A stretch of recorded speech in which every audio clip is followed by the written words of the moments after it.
ഈ spiritual വേൾഡിലേക്കുള്ള journey എന്ന് പറഞ്ഞാൽ വളരെ വലുതാണ്. എല്ലാവർക്കും വരാൻ പറ്റുന്ന സംഭവമല്ല.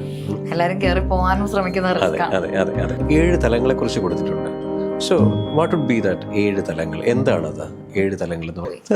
അത് ശരിക്കും പറഞ്ഞു കഴിഞ്ഞാൽ ഈ ആൾക്കാരുടെ നീഡ്സ് ഒരുപാടുണ്ട്. പക്ഷെ നീഡ്സ് ഫുൾഫിൽമെൻ്റ് റേഷ്യോ വളരെ കുറവാണ്. സ്വാഭാവികമായിട്ടും ഇങ്ങനെ ഈ ജ്യോതിഷൻ, ദൈവജ്ഞൻ അല്ലെങ്കിൽ നല്ല ടാരോട്ട് കൺസൾട്ടൻറ്റ് എന്നൊക്കെ കേൾക്കുമ്പോൾ ഒരു ദിവ്യ അനുഭവം ഉണ്ടാകും എന്നുള്ളൊരു എക്സ്പെക്റ്റേഷൻസിലാണ് ആൾക്കാർ വരുന്നത്. നമുക്ക് അവരെ തെറ്റു പറയാൻ പറ്റില്ല. സോ അപ്പോൾ ഇതിനപ്പുറം ഒരു ടാരോട്ട് കൺസൾട്ടൻറ്റിനപ്പുറം ഞാൻ മാഡത്തിൻ്റെ പോർട്ട്ഫോളിയോ നോക്കുന്ന സമയത്ത് ഒരു എന്താ പറയുക സയൻറ്റിഫിക് റിസർച്ചറാണ് ഈ അസ്ട്രൽ ലോകങ്ങൾ അല്ലെങ്കിൽ സ്പിരിച്വൽ വേൾഡ്. ഈ സ്പിരിച്വൽ വേൾഡിലേക്കുള്ള ജേണി എന്ന് പറഞ്ഞാൽ വളരെ വലുതാണ്. എല്ലാവർക്കും വരാൻ പറ്റുന്ന സംഭവമല്ല. എല്ലാവരും കയറി പോകാനും ശ്രമിക്കുന്ന അതെ അതെ അതെ അതെ റിസ്ക്കാണ്. ഒരു ബ്ലസ്ഡ് ആണെങ്കിൽ മാത്രമേ എത്തിപ്പെടാൻ പറ്റുന്നുള്ളൂ. അല്ലെങ്കിൽ നമ്മളെ പൂർവ്വജന്മത്തിൽ നമ്മൾക്ക് ഉണ്ടായിരുന്ന ഒരു ഭാഗ്യമാണ് ഈ ജന്മത്തിൽ നമ്മൾ അതിലേക്ക് വരുന്നത്. ഈ സ്പിരിച്വൽ വേൾഡിലേക്ക് വരുന്ന സമയത്ത് ഞാൻ പേഴ്സണലി നോട്ടീസ് ചെയ്തു 7 തലങ്ങളെക്കുറിച്ച് കൊടുത്തിട്ടുണ്ട്. So what would be that 7 തലങ്ങൾ? എന്താണത് 7 തലങ്ങൾ എന്ന് പറയുന്നത്? ഒന്ന് വിവരിക്കാമോ?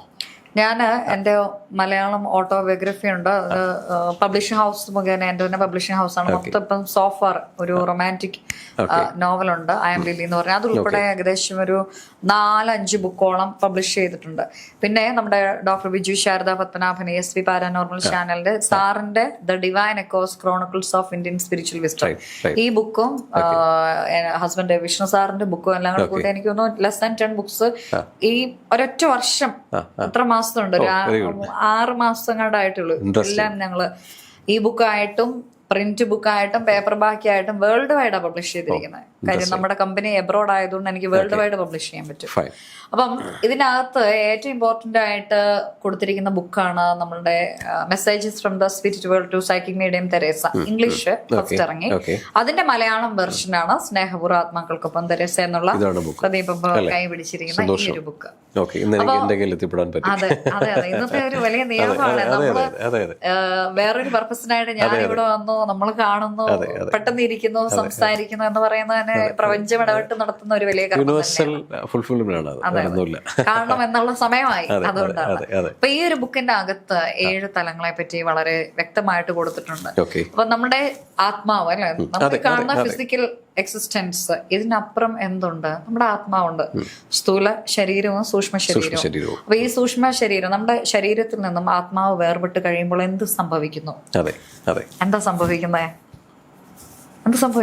ആ സംഭവിക്കുന്ന പ്രോസസ്സ്, ആ ഒരു സോള് കടന്നു പോകുന്ന മേഖലകൾ എന്തൊക്കെയാണ് എന്നുള്ളതിനെ പറ്റിയാണ് ഈ ഒരു ബുക്ക് കൊടുത്തിരിക്കുന്നത്. 7 തലങ്ങളെ പറ്റി ചോദിച്ചില്ലേ? 1, 2, 3 വളരെ സിമ്പിൾ ആയിട്ട് ഏതൊരു മനുഷ്യന് മനസ്സിലാവത്തക്ക രീതിയിൽ പറഞ്ഞ ഒരു കാര്യമാണ് 7 മണ്ഡലങ്ങൾ. ആത്മാവ് കടന്നു പോകുന്ന തലങ്ങളെയാണ് ഈ മണ്ഡലങ്ങൾ എന്ന് പറയുന്നത്. 1, 2, 3 മുതൽ 7 വരെ. അപ്പൊ ഈ 1-ൽ 1.1 to 1.9 സബ് റെലംസ് ഉണ്ട്. 2.1 to 2.9 അടുത്ത സബ് റെലം ഉണ്ട്. അങ്ങനെ 7.9 വരെ ഉണ്ട്. അതിനപ്പുറം എന്ത് എന്നുള്ളതിനെ പറ്റിയും എനിക്ക് അറിയാം. അത് പറയാനുള്ള പെർമിഷൻ സോഫാർ എനിക്കില്ല. അതെന്റെ അടുത്ത ബുക്കിൽ പറയണമെന്ന് ഞാൻ ആഗ്രഹിക്കുന്നു. ഇഫ് ഐ ആം എലൈവ്, അങ്ങനെ എനിക്ക് പറയാൻ പറ്റുള്ളൂ. മനസ്സിലായില്ല? അപ്പൊ അതുകൊണ്ട് അതൊക്കെ ഒരു നിയോഗമാണ്. ഞാൻ ഇങ്ങനെ ഒരു ബുക്ക് എഴുതുന്ന പോലും ഞാൻ ഒരിക്കലും പ്രതീക്ഷിച്ചില്ല. ഞാൻ എഴുതിക്കൊണ്ടിരുന്ന ബുക്കുകളൊക്കെ പൊളിറ്റിക്കൽ സയൻസും അതുമായിട്ട് റിലേറ്റഡ് ആയിട്ടുള്ള സയന്റിഫിക് ആർട്ടിക്കിൾസും വുമൺ ലീഡർഷിപ്പും വുമൺ എംപവർമെന്റും അങ്ങനത്തെ കാര്യങ്ങളൊക്കെയാണ്. അപ്പൊ അവിടെ നിന്നാണ് ഞാൻ ഇത് എഴുതുന്നത്. ഇതൊന്നും എന്റെ കൺട്രോളിലുള്ള കാര്യങ്ങളല്ല. ഈശ്വരൻ നിയോഗിക്കുന്നു, നിയന്ത്രിക്കുന്നു, ഞാൻ ആ ഫ്ലോയിൽ പോകുന്നു. ആ ഫ്ലോയിലേക്ക് വരില്ല എന്ന് വിചാരിച്ച് ഓടി നടന്നതാണ്. പിന്നെ അടികളും തിരിച്ചടികളും ഒക്കെ ആയി ഒരു സമയത്തി നമ്മൾ എത്തേണ്ട സ്ഥലത്ത് എത്തി. ഭയങ്കരമായ ഈവിൾ സ്പിരിറ്റ്സ് ആണ് 1, 2, 3. കർമ്മങ്ങൾക്കനുസരിച്ചാണ് അവരുടെ ആത്മാവ് ഈ 7 മണ്ഡലങ്ങൾ ഏത് മണ്ഡലത്തിലേക്കാണ് പ്രവേശിക്കുക എന്നുള്ളത് ഡിസൈഡ് ചെയ്യുന്നത്. എല്ലാം വേണമല്ലോ നമുക്ക്. മെറ്റീരിയൽ ലൈഫും പേഴ്സണൽ ലൈഫും സ്പിരിച്വൽ ലൈഫും വേണം. തീർച്ചയായിട്ടും. അപ്പൊ ഇത് 7 മണ്ഡലങ്ങൾ അതാണ്. അപ്പം ഫസ്റ്റ് 3 മണ്ഡലങ്ങൾ എന്ന് പറയുന്നത് ഹൈലി കോംപ്ലിക്കേറ്റഡ് ആയിട്ടുള്ള സോൾസ്. അതായത് ഭൂമിയിൽ ജീവനോടുകൂടി ഇരുന്ന സമയത്ത് അങ്ങേയറ്റം ക്രൂരമായിട്ടും മോശമായിട്ടും ഒക്കെ ബിഹേവ് ചെയ്ത അതിഭയങ്കരമായ ഈവിൾ സ്പിരിറ്റ്സ് ആണ് 1, 2, 3. 4ാമത്തെ മണ്ഡലം കുറച്ചുകൂടെ ബെറ്റർ ആണെന്നേ പറയാൻ പറ്റുള്ളൂ. ഇപ്പം 5, 6, 7 ആണ് അത്യാവശ്യം എന്താ പറയാ നമ്മൾ പറയില്ലേ ഡീസന്റ് ആയിരുന്നു, പാവമായിരുന്നു, നല്ല മനുഷ്യനായിരുന്നു എന്നൊക്കെ പറയത്തില്ലേ. ഈ സോൾസ് ഒക്കെ പോകുന്ന തലങ്ങളാണ്. അപ്പൊ ഒരാള് ഫിസിക്കൽ എക്സിസ്റ്റൻസ്, ഒരാള് മരിച്ചു കഴിയുമ്പോൾ അവരുടെ കർമ്മങ്ങൾക്കനുസരിച്ചാണ് അവരുടെ ആത്മാവ് ഈ 7 മണ്ഡലങ്ങൾ ഏത് മണ്ഡലത്തിലേക്കാണ് പ്രവേശിക്കുക എന്നുള്ളത് ഡിസൈഡ് ചെയ്യുന്നത്. അതുകൂടാതെ തന്നെ മുജ്ജന്മത്തിലെ കർമ്മങ്ങൾക്കും പ്രാധാന്യമുണ്ട്. കർമ്മഘടകങ്ങൾ ഉണ്ടെങ്കിൽ ആ കർമ്മഘടകങ്ങളും നിങ്ങൾ പോകുന്ന മണ്ഡലത്തിനെ ഇൻഫ്ലുവൻസ് ചെയ്യും. അതോടൊപ്പം തന്നെ മരിച്ചവർക്ക് വേണ്ടിയുള്ള പ്രാർത്ഥനകൾ നമ്മുടെ കുടുംബാംഗങ്ങൾ നടത്താറുണ്ട്. അപ്പൊ ഈ പ്രാർത്ഥനകളൊക്കെ തന്നെ 4ാമത്തെ മണ്ഡലം കുറച്ചുകൂടെ ബെറ്റർ ആണെന്നേ പറയാൻ പറ്റുള്ളൂ. ഇപ്പം 5, 6, 7 ആണ് അത്യാവശ്യം എന്താ പറയാ നമ്മൾ പറയില്ലേ ഡീസന്റ് ആയിരുന്നു, പാവമായിരുന്നു, നല്ല മനുഷ്യനായിരുന്നു എന്നൊക്കെ പറയത്തില്ലേ. ഈ സോൾസ് ഒക്കെ പോകുന്ന തലങ്ങളാണ്. അപ്പൊ ഒരാള് ഫിസിക്കൽ എക്സിസ്റ്റൻസ്, ഒരാള് മരിച്ചു കഴിയുമ്പോൾ അവരുടെ കർമ്മങ്ങൾക്കനുസരിച്ചാണ് അവരുടെ ആത്മാവ് ഈ 7 മണ്ഡലങ്ങൾ ഏത് മണ്ഡലത്തിലേക്കാണ് പ്രവേശിക്കുക എന്നുള്ളത് ഡിസൈഡ് ചെയ്യുന്നത്. അതുകൂടാതെ തന്നെ മുജ്ജന്മത്തിലെ കർമ്മങ്ങൾക്കും പ്രാധാന്യമുണ്ട്. കർമ്മഘടകങ്ങൾ ഉണ്ടെങ്കിൽ ആ കർമ്മഘടകങ്ങളും നിങ്ങൾ പോകുന്ന മണ്ഡലത്തിനെ ഇൻഫ്ലുവൻസ് ചെയ്യും. അതോടൊപ്പം തന്നെ മരിച്ചവർക്ക് വേണ്ടിയുള്ള പ്രാർത്ഥനകൾ നമ്മുടെ കുടുംബാംഗങ്ങൾ നടത്താറുണ്ട്. അപ്പൊ ഈ പ്രാർത്ഥനകളൊക്കെ തന്നെയും ഒരാള് മരിച്ചു കഴിയുമ്പോൾ 7 അല്ലെങ്കിൽ 14, 41 അപ്പൊ വിവിധ ചടങ്ങുകളുണ്ട്. ഇതൊക്കെ വെറും ചടങ്ങുകളാക്കിയാണ് എല്ലാവരും ചെയ്യുന്നത്. പ്രതിയാണ് അറിയാമല്ലോ. അപ്പം ചടങ്ങുകളാക്കി ചെയ്യുമ്പോൾ ഉള്ള പ്രശ്നം എന്തുവാണ്? സോളിന് മോക്ഷം കിട്ടുന്നില്ല. അവർക്ക് ആ എനർജി റിസീവ് ചെയ്യാൻ പറ്റുന്നില്ല. ഇപ്പൊ നമ്മൾക്ക് വിശക്കുന്നു, നമ്മൾ ഫുഡ് കഴിക്കുന്നു, ഭക്ഷണം കഴിക്കുന്നു, നമ്മളൊന്ന് എനർജീസ് ആവും എന്ന് പറയുന്നത് പോലെ നമ്മുടെ ശരീരത്തിൽ നിന്ന് നമ്മൾ വിയോഗം ചെയ്യുമ്പോൾ നമ്മുടെ പ്രിയപ്പെട്ടവർ നമുക്ക് നൽകുന്ന പ്രാർത്ഥനയും സമാധാനവുമാണ് ഒരാത്മാവിനെ സംബന്ധിച്ചിട്ടുള്ള ഊർജം. ആ ഊർജം ഇല്ലാണ്ടാവുമ്പോഴാണ് പരേതർക്ക് മോക്ഷമായില്ല, മുക്തിയായില്ല, അവർക്ക് തൃപ്തിയില്ല, സന്തോഷമില്ല, അവർ കോപിച്ചിരിക്കുകയാണ് എന്നൊക്കെ നിങ്ങൾ വേദിക അസ്ട്രോളജേഴ്സിന്റെ ഒക്കെ അടുത്ത് പോകുമ്പോൾ അവർ പറയുന്നത് പ്രശ്നപരിഹാരത്തിന് വേണ്ടിയൊക്കെ പോകുമല്ലോ. അപ്പൊ എന്താണ് ഇതിന്റെ പിന്നിലുള്ള റീസൺ ആണ് ഞാനിപ്പോ പറഞ്ഞു തന്ന കാര്യം. 5, 6, 7 തലങ്ങൾ പ്യൂരിഫൈഡ് ആണ്.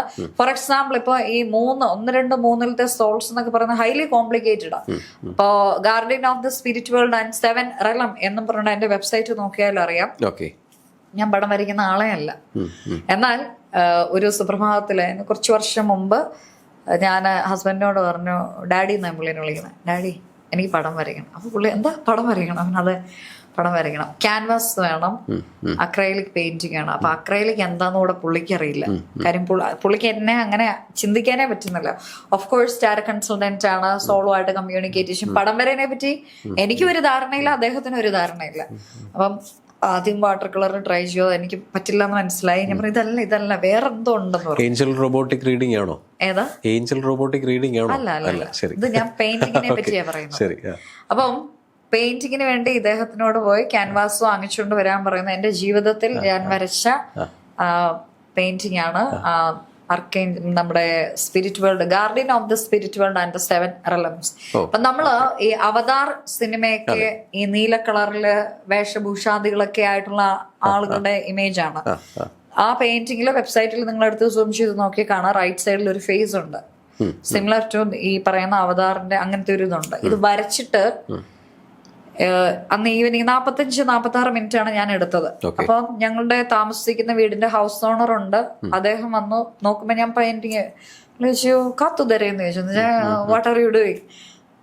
സ്പേഷ്യസ്, ഞാൻ പടം വരയ്ക്കാം. ഓക്കെ, അവർക്ക് ഭയങ്കര വിയേഡായി, എനിക്ക് തന്നെ വിയേഡാ. ഞാൻ ഇതെടുത്ത് കൈയൊക്കെ എടുത്ത് ഇങ്ങനെ ഞാൻ വരയ്ക്കുന്നു. എന്നെ സംബന്ധിച്ച് തന്നെ ഒരു ഫസ്റ്റ് എക്സ്പീരിയൻസാ, മനസ്സിലായില്ലേ? അപ്പൊ വിഷ്ണു നോക്കിയിരിക്കും, ഇതെന്ത് ഇവിടെ ഇപ്പൊ സംഭവിക്കണം. അതിനുശേഷം പെയിന്റിങ് കംപ്ലീറ്റ് ആയി, ഞാൻ നല്ല ടയേർഡായി, പോയി കട്ടിലേക്ക് കിടന്നു, കുറച്ചൊന്ന് ഉറങ്ങി എണീറ്റു. അപ്പം ഒരു വലിയ ഹോളാണ്. അപ്പൊ ആ ഹോളാണ് ഏഞ്ചൽസ് വന്നത് കേട്ടോ, അപ്പാരിഷൻ. അവിടെ കൊണ്ടുവച്ചു, ഞങ്ങൾ ഇങ്ങനെ അത് നോക്കിയിരിക്കുക. അപ്പൊ ഞാൻ പറഞ്ഞു, ഡാഡി അങ്ങോട്ട് നോക്ക്, 1, 2, 3, 4, 5, 6, 7 തലങ്ങളാത്. 1, 2, 3 തലങ്ങൾ, 4. ഈ 4 തലങ്ങൾ കഴിഞ്ഞ ഒരു വലിയ ഗർത്തമുണ്ട്, ഒരു വലിയ ഗ്യാപ്പ് ഉണ്ട്. ഈ ഗ്യാപ്പ് കഴിഞ്ഞിട്ട് 5, 6, 7 വരുന്നത്. പക്ഷെ ഇവർക്കിടയിൽ വലിയൊരു ഗ്യാപ്പ് കിടക്കാണ്. ഈ 1, 2, 3 എസ്പെഷ്യലി ആ 1, 2 ഒക്കെ ക്രിപ്പിൾഡ് ആയിട്ടുള്ള ഇങ്ങനെ ഒക്കെയുള്ള സോൾസ് ആണ്. റൈറ്റ് സൈഡില് ഇതിനെ മൊത്തത്തില് കവർ ചെയ്തുകൊണ്ട് guardian of the spirit world ഉണ്ട്. നമ്മള് ഈ ഹിന്ദുയിസത്തില് പറയില്ലേ, ഈ ആത്മാക്കളുടെ ലോകത്തിനെ നിയന്ത്രിക്കുന്ന അദ്ദേഹത്തിന്റെ പേരെന്തായിരുന്നു, ആ ഒരു ഫേസ് അവിടെ ഉണ്ട്. അപ്പൊ ഇത് കണ്ടിട്ട് ഞങ്ങൾക്ക് ശരിക്കും പറഞ്ഞാൽ ഉറങ്ങാനൂടെ പറ്റുന്നില്ല. അപ്പൊ ഇന്ന് ഞാനത് വരച്ചു. നാളെ എനിക്കൊരു സോൾ കമ്മ്യൂണിക്കേഷൻ ഉണ്ട് കോട്ടയത്ത് നിന്നുള്ള ഒരു പുള്ളിക്കാരുടെ പേര് ഞാൻ പറയുന്നില്ല, പുള്ളിക്കാരുടെ അമ്മ മരിച്ചു, അമ്മയായിട്ടുള്ള കമ്മ്യൂണിക്കേഷൻ എനിക്ക് നാളെ ഉണ്ട്. അപ്പൊ ഇത് വരച്ചു. അപ്പൊ ഇതിന്റെ സിസ്റ്റം എനിക്ക് മനസ്സിലായി, പക്ഷെ ഈ റൈറ്റ് സൈഡിലെ ആളാരാണ് എന്നുള്ളത് എനിക്ക് മനസ്സിലായില്ല. അപ്പൊ ഞാൻ ചോദിച്ചത് ആരാണ് എന്ന് ചോദിച്ചപ്പോൾ ആ അമ്മച്ചിയാണ് എനിക്ക് പറഞ്ഞ മോളെ അത് guardian of the spirit world എന്നുവെച്ചാൽ അമ്മച്ചി ഇൻ ദ സെൻസ് സോള്. അപ്പൊ പുള്ളിക്കാരിയാണ്, കോട്ടയത്തു നിന്നുള്ള എന്റെ ക്ലയന്റ് ആണ് ഈ ഒരു വലിയ ബ്ലസ്ഡ് ആയിട്ടുള്ള പെയിന്റിങ് ആദ്യമായിട്ട് കാണുന്നത്. എന്നുവെച്ചാൽ ഔട്ട്സൈഡിൽ നിന്ന്. അത് അങ്ങനെ പർച്ചേസ് ചെയ്യാനായിട്ട് ഞാൻ അങ്ങനെ അധികം സജസ്റ്റ് ചെയ്തില്ല. കാര്യം അത് എന്റെ വീട്ടിലിരിക്കുന്നത് പോലല്ല, വേറൊരാളുടെ അടുത്ത് പോയിരിക്കുന്ന. വേറെയും ചിത്രങ്ങൾ ഞാൻ വരച്ചു. അതിൽ ഈ 5ാമത്തെ മണ്ഡലത്തിൽ നിന്നൊക്കെയുള്ള വളരെ മനോഹരമായിട്ടുള്ള മരങ്ങളൊക്കെയുള്ള ഒരു പിക്ചർ അത് ഞാൻ വരച്ചിട്ടുണ്ട്. പിന്നെ ലാഡർ ടു ദ ഹെവൻ എന്ന് പറയുന്ന പെയിന്റിംഗ് ഉണ്ട്, ഏഞ്ചൽസിൻ്റെതുണ്ട്. അതൊക്കെ ഒബ്വിയസ്ലി ആർക്കും വാങ്ങിക്കാം. എസ്പെഷ്യലി നമ്മുടെ ഈ ദ്വാസിനെ മെയിലെ സ്പിരിച്വൽ ലവ്, ദ്വാസിനെ മെയിലെ എന്നൊക്കെ പറയുന്നത് ലിത്വേനിയൻ ലാംഗ്വേജ് വേർഡ്സ് ആണ് കേട്ടോ. മെയിലെ എന്ന് പറഞ്ഞാൽ ലവ്, ദ്വാസിനെ എന്ന് പറഞ്ഞു കഴിഞ്ഞാല് പ്രണയം, സ്പിരിച്വൽ എന്നുള്ള. അപ്പൊ സ്പിരിച്വൽ ലവ്. അപ്പൊ ആ പെയിന്റിംഗ് എന്നൊക്കെ പറയുന്നത് കൊണ്ടുവച്ച ആളുകൾക്ക് ഹസ്ബൻഡ് വൈഫൊക്കെ തമ്മിൽ ഭയങ്കര വഴക്ക് പ്രശ്നങ്ങൾ, മനസ്സിലായില്ലേ, അതൊക്കെ മാറി ഭയങ്കര ഹാപ്പി ആയെന്നൊക്കെ പറഞ്ഞു. കാര്യം അതിന്റെ അകത്ത് സ്പിരിച്വൽ ലവ് ആണ്, ലവ് അതിന്റെ ഇമോഷനാണ് അതിന്റെ അകത്ത് കിടക്കുന്നത്. അപ്പൊ അങ്ങനെ നിരവധിയായിട്ടുള്ള എക്സ്പീരിയൻസസ് ഉണ്ട്. പറഞ്ഞു വന്നത് 1, 2, 3 വളരെ കോംപ്ലിക്കേറ്റഡ് ആണ്. 4 നിൽക്കുന്ന സോൾസ്, 4 സ്റ്റക്കായി കിടക്കുന്ന സോൾസിന് ഈ ഫാമിലി മെമ്പേഴ്സ് കൊടുക്കുന്ന പ്രെയർ നല്ല രീതിയിൽ കിട്ടുകയും അടുത്തതിലേക്ക് പോകും. അതോടൊപ്പം അവർക്കൂടെ തോന്നണം ഈശ്വര എന്നെ ഈ നരകത്തിൽ നിന്നൊന്ന് രക്ഷപ്പെടുത്തണേ എന്ന്. അല്ലാതെ ആ സോളാ ഞാനിങ്ങനെയൊക്കെ കിടന്നോളാം എന്നും പറഞ്ഞ് കിടന്നാൽ അവിടെ കിടക്കുള്ളൂ. വീട്ടുകാർ എത്ര പ്രയർ കൊടുത്താലും അവിടെ തന്നെ മോക്ഷമില്ലാതെ കിടക്കും. അല്ല എങ്കിലും 5ലും, 5ലുള്ളവർക്ക് 6ലും, 6ലുള്ളവർക്ക് 7ലും ഒക്കെ പോയി. പിന്നെ ഞാൻ പറഞ്ഞല്ലോ അടുത്ത സ്റ്റേജിലേക്ക്. അപ്പൊ 7.9 ഒക്കെ എത്തിക്കഴിയുമ്പോഴേക്ക് റീബർത്ത് ഒരുപക്ഷെ അവർക്ക് ഉണ്ടെങ്കിൽ റീബർത്തിലേക്ക് പോകാം. റീബർത്ത് എല്ലാവർക്കും ഒന്നുമില്ല.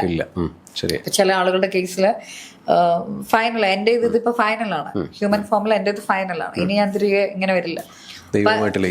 ഇല്ല. പിന്നെ വേറൊരു സ്റ്റേജ് ഉണ്ട്, പക്ഷെ ആ സ്റ്റേജിനെ പറ്റി ഒന്നും പറയാനുള്ള പെർമിഷൻ ഒന്നുമില്ല. അപ്പൊ അത് കാരണം വിഷ്ണുവിന് അറിയാം, 1-2 ആളുകൾക്ക് അറിയാമെന്നേ ഉള്ളൂ. അങ്ങനെ നമ്മൾ 7 മണ്ഡലങ്ങളുടെ പ്രസക്തി, പ്രാധാന്യം അതാണ്. ഓക്കെ. ഈ പറയുന്ന ഇപ്പം നമ്മളെല്ലാവരും ഈ ബിസിനസ് ലൈഫിൽ ബിസിനസ് എംപവർമെന്റ് എന്നുള്ള കോൺസെപ്റ്റിൽ നിൽക്കുന്നവരായിരുന്നു. വളരെ പെട്ടെന്നാണ് ഈ സ്പിരിച്വൽ വേൾഡിലോട് കണക്ട് ചെയ്യാൻ പറ്റുന്നത്. നമ്മളെല്ലാം ഓൾമോസ്റ്റ് ഈ സെയിം ചാനലിലേക്ക് വരുന്നത്.